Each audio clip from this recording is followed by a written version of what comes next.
latar belakangnya apa sih gitu ya Mbak Cipluk ya.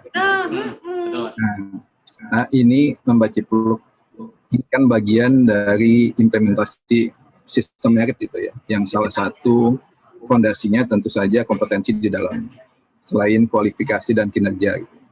Nah, untuk mengoptimalkan peta kompetensi ini, tentu kita perlu melakukan pemetaan ulang, gitu, pemetaan terhadap kompetensi pegawai kita, karena nantinya kompetensi ini, peta yang kita dapatkan itu akan kita gunakan dalam berbagai aspek pengelolaan SDM tentunya, dari sisi perencanaan kebutuhan, kemudian pengembangan kompetensi, kemudian pengembangan karir pegawai, reward dan punishment, dan semacamnya. Oleh karena itu kita perlu menggali lagi gitu, menggali informasi, menggali data terkait dengan kompetensi pegawai. Tadi seperti disampaikan Pak Kabak, kita sebetulnya sudah punya nih data-data pegawai, kompetensi pegawai gitu ya. Itu di data PBN Open, baik selama pegawai itu masuk sampai saat ini, data-datanya memang tercatat semuanya. Tapi tentu kita perlu menggali lagi, siapa tahu ada data-data kompetensi yang memang belum tercatat gitu ya, belum tercatat, dan itu penting untuk kita sebagai pengelola SDM tahu gitu, sehingga bisa tahu tentang passionnya pegawai, tentang kompetensi khususnya pegawai. Dan selain itu ya Mbak Cipluk, Mas Kinoy, ini juga bagian dari memetakan minat juga gitu. Jadi kita coba melibatkan pegawai untuk memilih gitu ya, memilih kelompok jabatan apa yang mereka inginkan gitu. Tentunya dengan harapan ketika pegawai-pegawai kita, pejabat-pejabat kita memilih kelompok jabatan yang diinginkan, itu kita bisa lebih memetakan dan mengembangkan kompetensi ke arah yang memang sesuai dengan pilihannya masing-masing. Nah, itu latar belakangnya Mbak Cipluk. Oke, Mas, kalau tadi kan Mbak Cipluk nanya terkait latar belakangnya, Mas. Kalau aku pengen nanya terkait tujuannya self-assessment itu buat apa sih, Mas? Nah ini nih, Mas Kino ini. Jadi, ini kita berharap sebetulnya dalam konsep pengelolaan SDM, itu kita kenal konsep prinsip dasar dalam mengelola SDM ya, menempatkan orang pada posisi yang tepat gitu ya. Tadi juga telah disampaikan right man in the right place gitu. Dan untuk bisa menerapkan prinsip dasar ini, tentu kita perlu data kompetensi pegawai yang lebih komprehensif, lebih detail, baik dari sisi kualifikasi pendidikannya maupun pengalamannya, terus juga hasil karyanya yang bisa jadi selama ini kita nggak tahu nih sebagai pengelola SDM. Bisa jadi ada pegawai kita yang sudah menghasilkan sebuah karya gitu ya, entah itu buku atau entah tulisan-tulisan yang selama ini memang tidak tercatat dan tidak banyak yang tahu.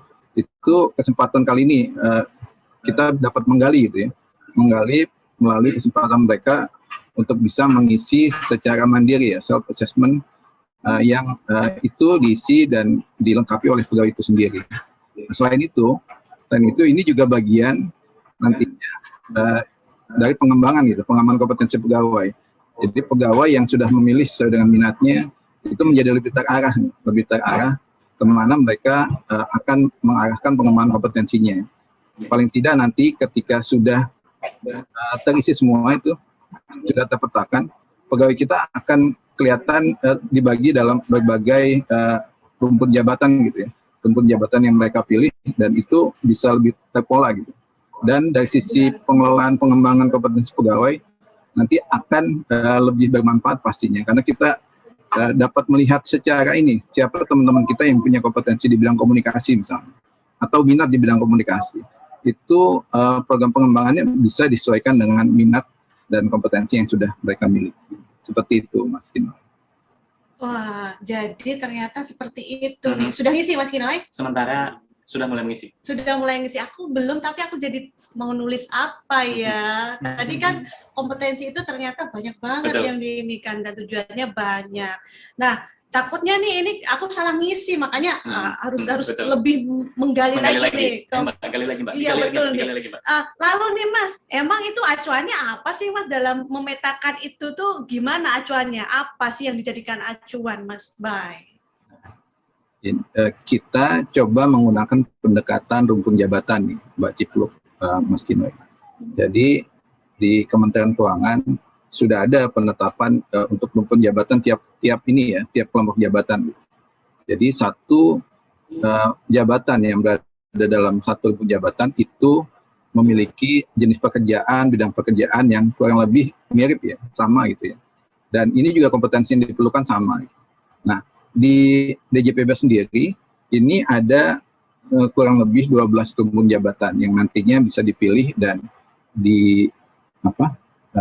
pegawai akan terpetakan dalam 12 rumpun jabatan ini. Ada rumpun-rumpun jabatan yang dikaitkan dengan core bisnis DJPB nih, Mas Kinoy, Mbak Cipluk, ada paling tidak 5 gitu ya, 5 rumpun jabatan terkait dengan core bisnis DJPB. Yang pertama, ini ada rumpun jabatan pelaksanaan anggaran. Nah, ini jabatan-jabatan yang ada di rumpun jabatan ini lumayan tersebar nih jumlahnya.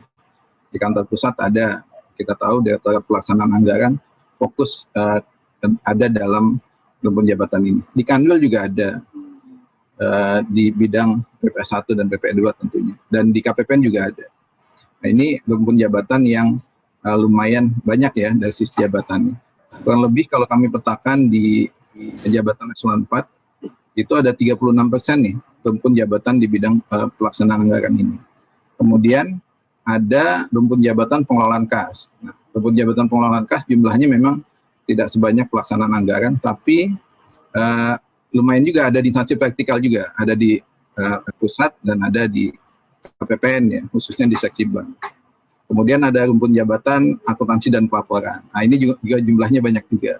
Kebetulan teman-teman kita di DJPB banyak juga yang punya latar belakang pendidikan akuntansi ya. Paling tidak mereka dari sisi ini jabatan yang tersedia juga lumayan banyak gitu ya di kantor pusat, di Kanwil dan di KPPN.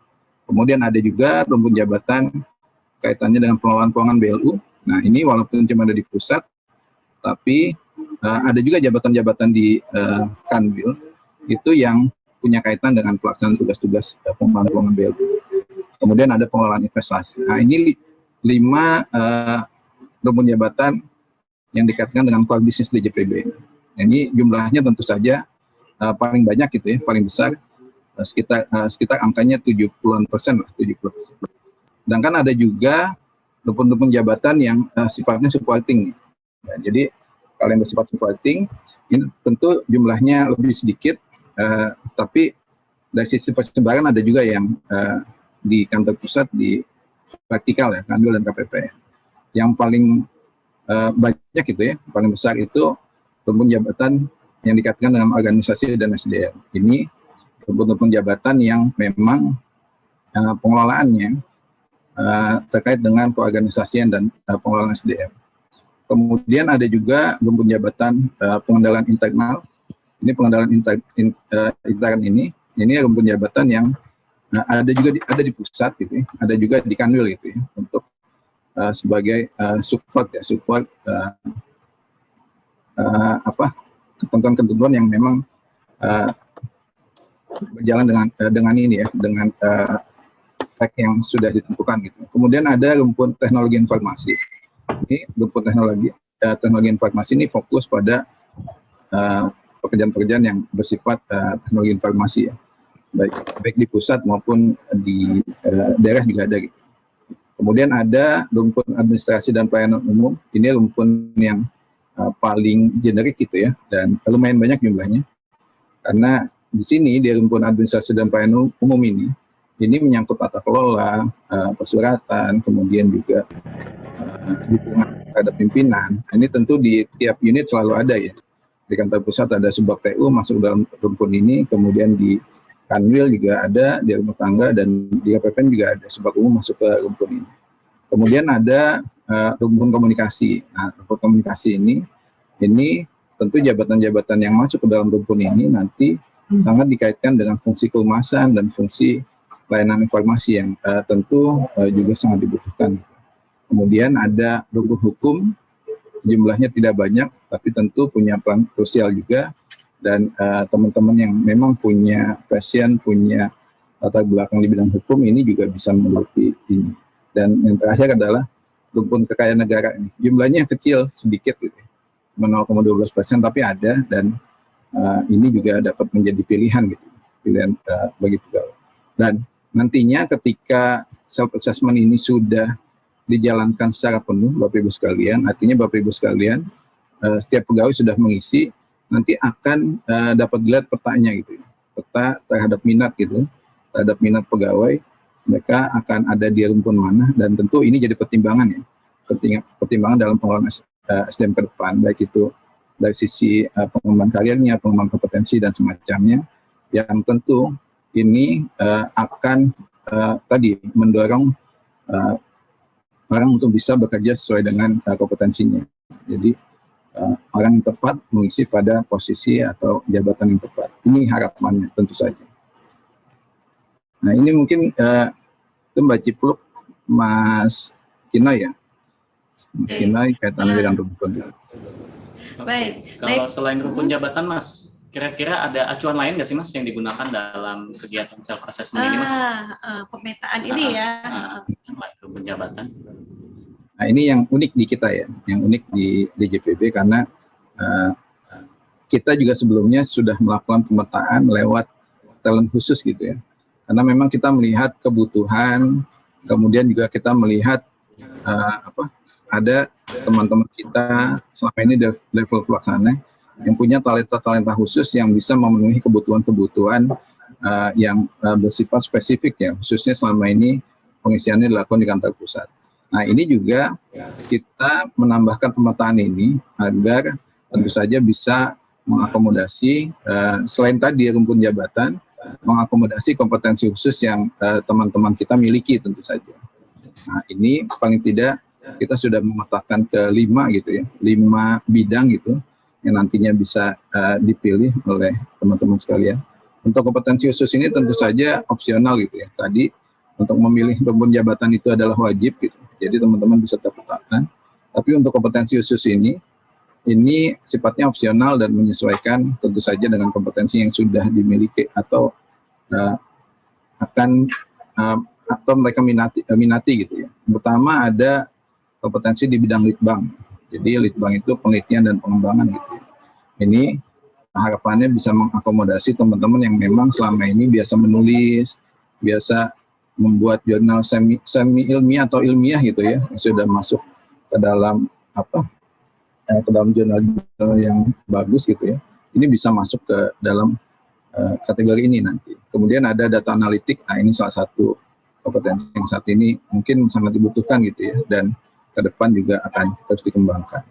Kemudian ada bidang kompetensi lain yaitu manajemen. Nah, manajemen ini ada manajemen keuangan, kemudian SDM, operasional dan lainnya.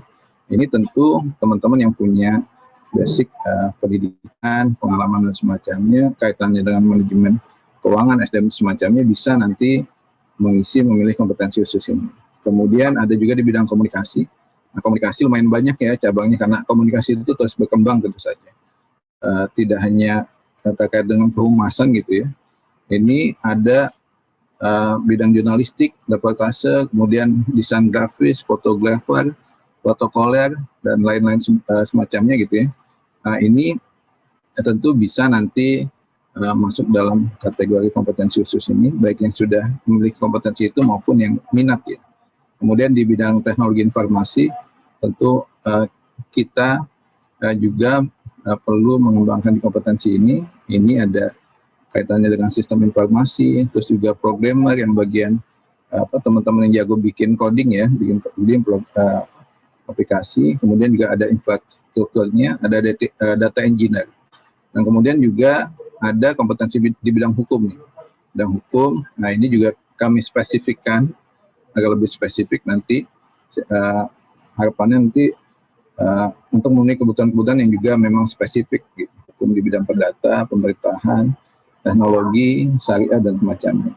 Dan lain-lain gitu, lain-lain yang tentu saja tidak masuk ke bidang kompetensi khusus ini, tapi terbuka gitu ya, terbuka untuk jika ada memang kompetensi yang khusus yang dimiliki teman-teman.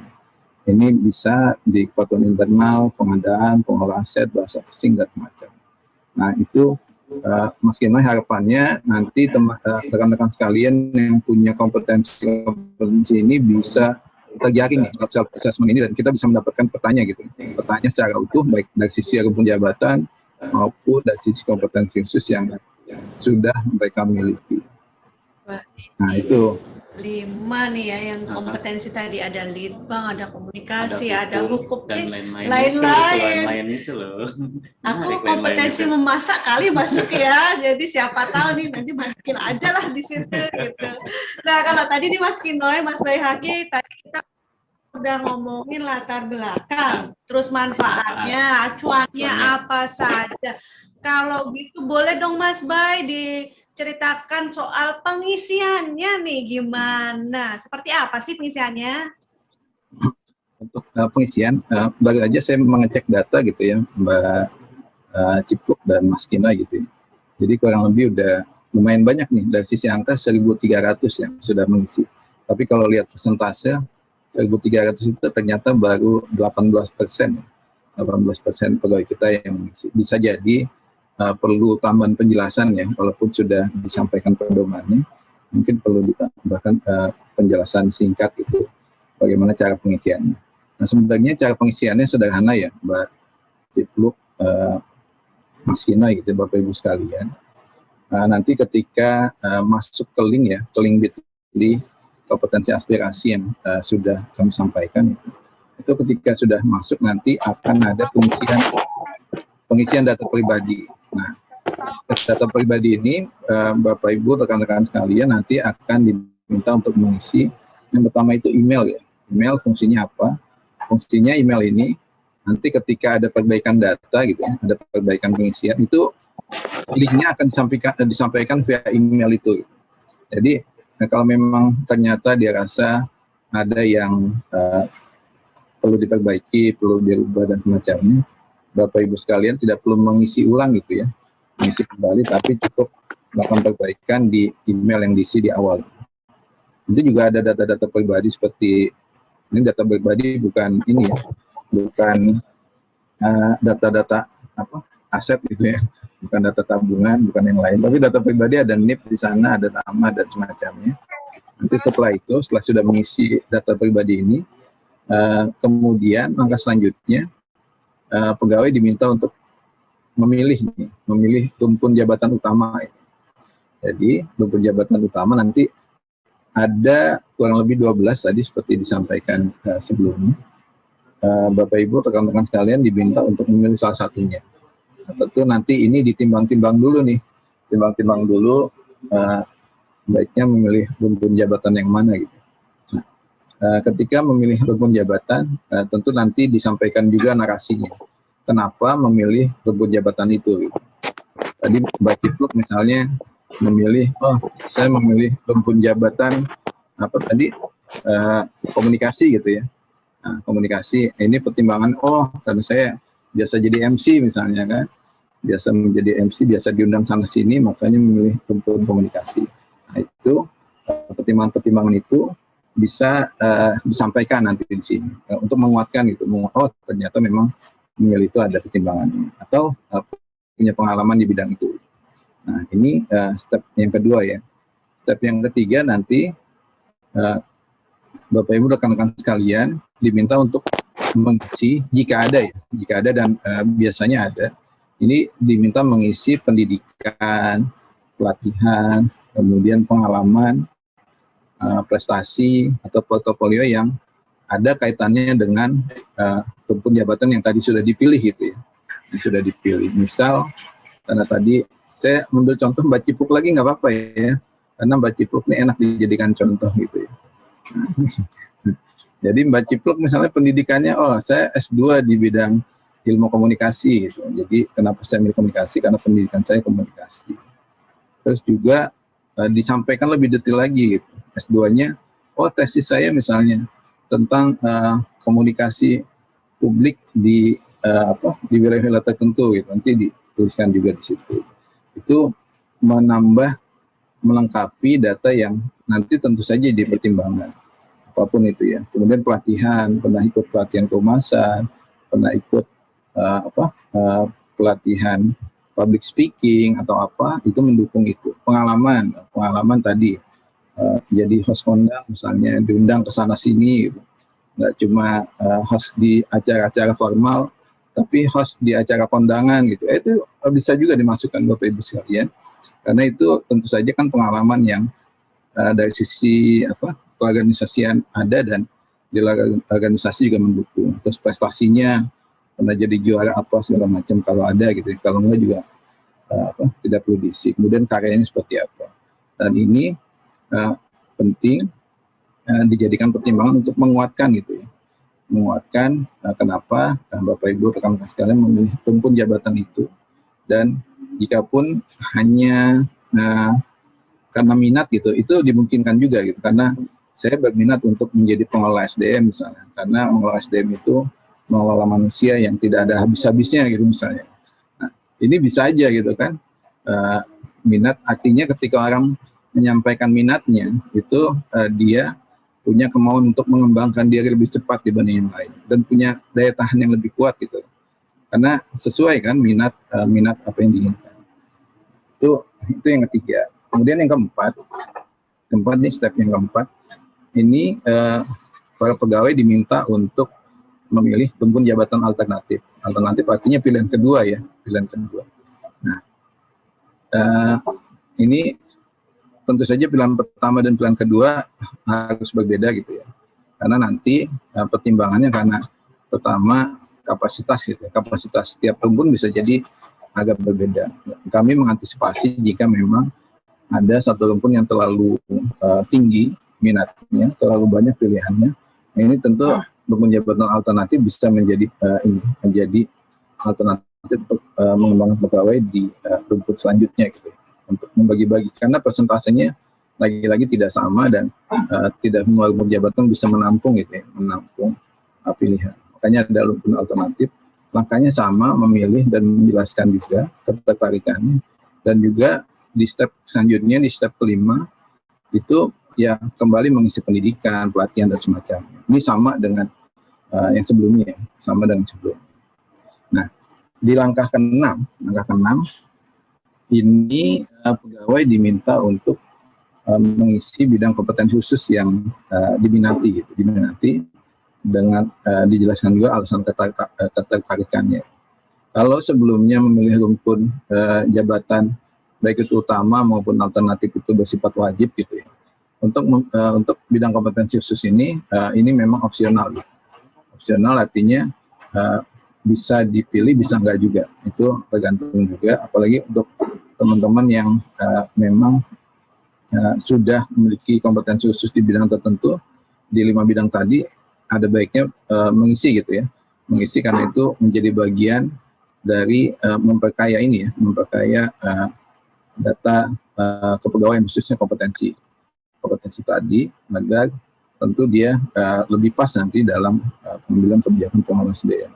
Kemudian di tahap terakhir sama dengan sebelumnya, mengisi pendidikan, pelatihan, pengalaman, dan juga karya prestasi yang memang ada kaitannya dengan kompetensi khusus itu. Nah, ini tahapannya sederhana, walaupun ini ya di catatan Bitly yang kami sampaikan itu kelihatan panjang gitu, karena itu ada negasi begitu sudah milih rumpun jabatan satu, maka otomatis yang lain-lain tidak perlu dipilih lagi. Sebenarnya sederhana aja, hanya 7 step ini yang perlu dipilih, tapi mungkin dalam memilih dan mempertimbangkan alasan-alasannya itu mesti dipikirkan terlebih dahulu, dan juga lebih baik lagi jika memang bukti-bukti pendukungnya sudah dikumpulkan secara lengkap gitu ya, sehingga nanti ketika memilih ya itu sudah final dan optimal. Nah itu mungkin Mas Kinoy, Mbak Cipluk ya. Mohon maaf, Mbak Cipluk jadi contoh. Iya nih, kayaknya pembalasannya di sini. Baiklah, baik. Asalkan jangan menjadi host di apa tadi, Mas? Kondangan mantan. Aduh, sedih hatiku kalau gitu. Oke, Mas Boy. Aku punya pertanyaan selanjutnya nih, Mas. Kalau yang ditugaskan untuk mengisi self assessment ini tuh siapa saja sih, Mas? Kira-kira sama batas waktu akhir deadline itu kapan sih, Mas? Ini karena penting untuk semua ya, Mas Kino ya. Ini memang diwajibkan untuk semua pegawai, baik struktural ya, pejabat administrator, pejabat pengawas, pelaksana, maupun pejabat fungsional gitu. Karena kita juga banyak juga punya pejabat fungsional yang sudah mulai terspesialisasi, itu diwajibkan untuk mengisi juga. Kalau untuk deadline-nya itu paling lambat tanggal 18 Juni. Jadi masih ada waktu untuk Bapak Ibu, rekan-rekan sekalian, para pegawai untuk bisa menyiapkan dulu, atau bisa mulai mengisi nanti ketika ada perubahan, bisa dilakukan perbaikan via email yang sudah disampaikan. Seperti itu, Mas Kinoy. Oke, Mas. Berarti nih Mas Kinoy, kita siap dulu nih, kumpulin dulu nih bukti-buktinya. Udah ikut host tadi di mantan nomor berapa? Nomor 1, 2, 10, lumayan kan? Baik. Nah, itu tadi Bapak Ibu siap seluruh pegawai dan sampai dengan tanggal 18 Juni. Ini tanggal 8. 8 atau 7? 8. Aduh, mulai lapar. 8 Juni Mas Kinoy. 8 Juni berarti 10 hari lagi ya. 10 hari lagi nih Bapak Ibu. Nah, cuma aku juga pengen tahu nih Mas Bay. Nanti ini hasil self assessment ini itu dipakai buat pertimbangan nggak sih? Nanti saya udah ngumpulin jadi host ini itu, tak kumpulin, tak upload, nggak dibuat apain lagi gitu. Sedih aku. Gimana tuh Mas Bay? Nah, ini tentu banyak manfaatnya, banyak hal yang bisa digali lewat hasil assessment ini. Tentu hasilnya tidak instan gitu ya. Jika kita petakan, mungkin nanti proses selanjutnya kami akan melakukan validasi gitu, verifikasi, kemudian juga akan kita mulai kelompokkan, dan nanti kita inline-kan tentu dengan program-program pengelolaan SDM. Jadi mungkin program pengembangan yang seperti pengembangan bisa lebih fokus gitu ya.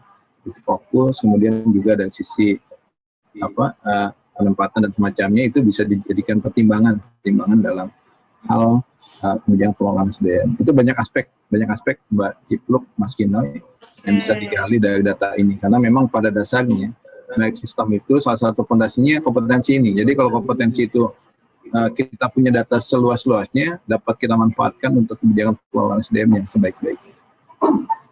Baik. Jadi ternyata nggak cuma disimpan aja Mas Kinoy, ada sebagai dasar pertimbangan dalam pengelolaan SDM. Nah, kalau itu kita tadi udah menggali nih, langsung kita berdua. Siapa tahu nih Bapak Ibu lainnya udah ada pertanyaan. Coba kita lihat yuk di Slido. Boleh dong operator dan panitia, boleh kita tampilkan siapa nih yang ingin bertanya nih. Slido. Baik, biar nggak kita mulai nanya gitu. Nah, ini ada dari Bapak Dedi Supriyadi. Berasa seperti familiar namanya ya. Siapa lagi? Namanya. Nggak ada goodie bag ya? Nggak ada goodie bag. Nggak ada saldo GoPay. Nggak ada. Baik, pertanyaannya Mbak Cip. Apakah bisa nih Mas Bay, pegawai mengambil rumput jabatan yang jauh sekali dari latar belakang pendidikan dan kompetensinya? Misal saya contoh kasus langsung disebutkan di sini. Misal saya master psikologi, milihnya APK. Betul. Nah, itu gimana Mas Bay? Tanggapannya Mas Bay. Makasih ini Mas Dedi, pertanyaan bagus sekali, dan lagi-lagi Mbak Cipluk yang jadi contoh gitu. Makasih sudah ada di pihak saya. Yang pasti gini ya, untuk memilih di luar rumpun jabatan yang dari sisi latar belakang dan kompetensi jauh itu sangat dimungkinkan, karena itu bagian dari komitmen Bapak Ibu rekan-rekan sekalian yang sudah memilih minat gitu ya. Berarti ketika memilih minat sudah berpikir soal nanti akan dikembangkan ke arah sesuai dengan minatnya gitu. Dalam pendekatan pengembangan kompetensi pegawai tentu banyak hal ya. Kita menggunakan pendekatan 70-20-10 gitu. Jadi bagi peran tentu saja ada pegawai, ada atasan langsung, dan pengelola SDM. Artinya ketika memilih minat itu, dari sisi pegawainya siap untuk berkembang ke arah situ, baik dari sisi pendidikan maupun yang lain gitu ya. Dari sisi atasan pimpinan juga mulai mengarahkan ke arah sana, dan pengelola SDM juga diarahkan ke arah sana. Jadi sangat dimungkinkan nih Mas Dedi, walaupun bisa jadi contohnya ini terlalu ekstrim gitu ya. Contohnya terlalu ekstrim. Kalau dalam kasus tertentu memang pegawai kita kan bisa jadi latar belakang pendidikannya terakhir ya S2 psikologi gitu ya. Tapi ternyata ada ini peninggalan ilmu STAN-nya dulu ya, ilmu akuntansinya, ilmu kebendaraannya gitu. Jadi tidak perlu kaget seandainya ada lulusan S2 psikologi ngambil pilihan APK, karena ternyata diploma 3 atau diploma 4-nya itu akuntansi. Jadi ada memang teman-teman kita yang punya kombinasi seperti itu. Mungkin seperti itu ya. Mudah-mudahan bisa menjawab pertanyaan Mas Dedi nih. Baca klub Mas Kinai. Demikian Mas Dedi pertanyaannya, dari jawabannya ya. Betul, Dari Kanwil DGPD Provinsi Maluku Utara. Ini Oke. kayaknya ya sudah, ini Ada kalau pertanyaan selanjutnya? Mas kalau saya ngambek saya tinggal sendirian nggak apa-apa kan? Nanti ngambilnya disimpan belakangan. Baik, Ada pertanyaan selanjutnya di slide itu? Baik, siapa lagi nih? Siapa lagi yang bertanya? Semoga bukan saya contohnya. Mas Bay, tolong jangan kemana-mana dulu Mas Bay ya. Ini yang kedua dari Ibu Leni Marlina.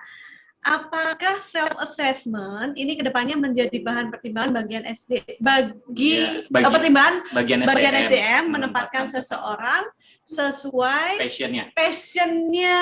Gimana nih Mas Bay? Ya, oke. Makasih ya. Ini Teh Leni sudah cukup familiar dengan teman-teman.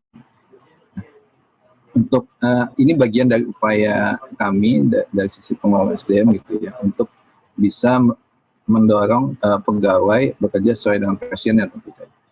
Dan tentu dilakukan bertahap ya, Teleni ya. Bertahap dalam artian awal kita melakukan pendataan, pemetaan, kemudian nanti lakukan verifikasi, validasi, kemudian kita inline-kan dengan pengelola SDM, dan tentu nanti ujungnya juga melihat juga kebutuhan gitu.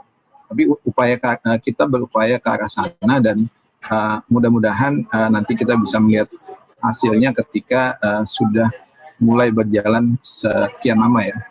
Sekian lama nanti kita akan melihat seberapa efektif gitu ya hasil pemetaan ini bisa dimanfaatkan untuk menuju penempatan penugasan pegawai sesuai dengan passion. Tapi arahnya ke sana. Ini arahnya ke sana. Ini langkah awal gitu ya. Langkah awal yang coba kita optimalkan melalui pendataan di awal.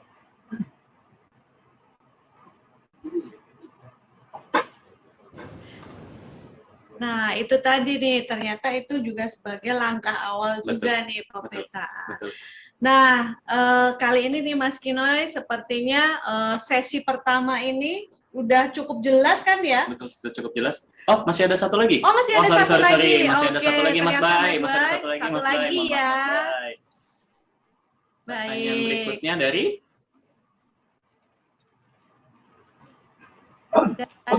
Aditya, Bapak Aditya Darmawan dari KPPN Serang. Coba Mas Kinoy. Apakah pencantuman TUSI bukti dukung, minat atau prestasi signifikan bagi bagian SDM dalam penentuan pola karir bagi pegawai yang bersangkutan? Apakah boleh tanpa adanya bukti dukung? Oh, gitu. Jadi boleh. Jadi cuma ngeklaim aja tanpa bukti boleh nggak? Kurang lebih kayak gitu ya Mas Bay. Iya. Gimana Mas Bay? Oke, makasih. Ini dari Mas Aditya Darmawan ya, Mas Aditya. Nah, bukti dukung itu bagian dari proses validasi dan verifikasi ya, Mas Aditya. Tapi tentu ada metode lain nanti yang kita gunakan karena bisa jadi output ini juga dimanfaatkan nanti ketika kita melakukan pemetaan tahun khusus dan semacamnya gitu ya. Dan itu ada proses validasi yang lain seperti interview dan semacamnya gitu. Dan tentu bukti dukung ini penguat gitu ya, karena bukti dukung adalah semacam pembuktian bahwa memang yang bersangkutan memang punya kompetensi bidang itu gitu. Walaupun ada beberapa hal yang memang tidak bisa dibuktikan dengan data dukung misalnya, tapi itu tentu akan terlihat ketika nanti datang pengukuran semacamnya. Jadi tentu dalam pemilihan minat semacamnya silakan ya Mas Aditya, jika memang ada kita memilih minat tertentu dan belum memiliki dokumen pendukung dan semacamnya, itu tidak masalah gitu ya. Karena tadi sebelum disampaikan, ketika kita menyampaikan minat kita terhadap sesuatu, artinya ke depan ketika pengembangan kompetensinya lebih terarah ke arah sana, siap untuk dikembangkan dan semacamnya gitu ya. Yang pasti itu bisa dimanfaatkan, bisa dioptimalkan dalam konteks pengelolaan SDM. Seperti itu, Mas Adit. Oke, kami rasa sudah cukup menjawab nih ke pertanyaan tadi ya. Nah, sama boleh nggak Mas Bay, sebelum kita berpisah nih Mas, boleh nggak berpisah untuk berjumpa kembali? Ada closing statement nggak sih Mas? Kira-kira harapannya Mas Bay sendiri terhadap pelaksanaan kegiatan ini, kira-kira depannya seperti apa Mas? Pertama tentu kami mengharapkan Bapak Ibu sekalian, rekan-rekan sekalian, pegawai pengelola SDM nanti bisa melakukan tentu saja pengisian pemetaan ini secara lengkap ya, dapat mencerminkan potensi dan capaian pribadi gitu ya ketika melakukan pengisian, dan semua pegawai sudah melakukan pengisian sesuai dengan data yang sudah disampaikan. Kemudian juga pada saat pengisian untuk memudahkan dalam konteks pengolahan data, ini ada pesan-pesan khusus dari pengolah datanya. Ini dibikin lebih terstruktur gitu ya. Jadi digunakan numbering gitu, sehingga memudahkan nanti dalam pengolahan data.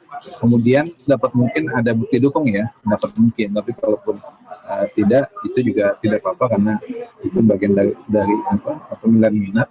Kemudian nanti dalam prosesnya ketika ada perbaikan, ada proses editing, nanti bisa dilakukan editing melalui link email yang akan disampaikan, yang diisi di awal gitu ya, nanti itu akan disampaikan email ketika ada perbaikan.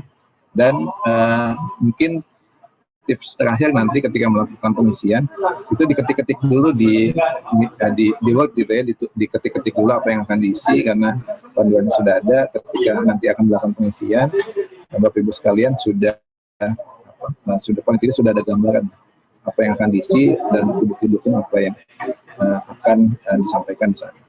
Itu dan sebagai pengelola kepegawaian kepada pengelola kepegawaian di unit ya, di BKPPN kami maupun kantor pusat, kami mohon dapat ikut membantu memonitor pegawai-pegawai yang sudah melakukan pengisian dan yang belum. Nanti kami juga akan menyampaikan monitoringnya secara berkala dan kali kami mohon bantuannya untuk bisa membantu melengkapi, menuntaskan pegawai-pegawai yang sudah melakukan pengisian. Mungkin itu Mas Kinoy, Mbak Cipluk. Makasih banyak Bapak Ibu sekalian untuk atensi dan partisipasinya di kesempatan siang kali ini. Mohon maaf jika ada kekurangan. Baik, makasih banyak Mas Ba atas pencerahannya. Sama Mas Kinoy, Mbak Cipluk. Semoga sehat-sehat selalu ya Mas Ba. Amin. Makasih. Dadah Mas Ba. Makasih Mbak Cipluk, Mas Kinoy.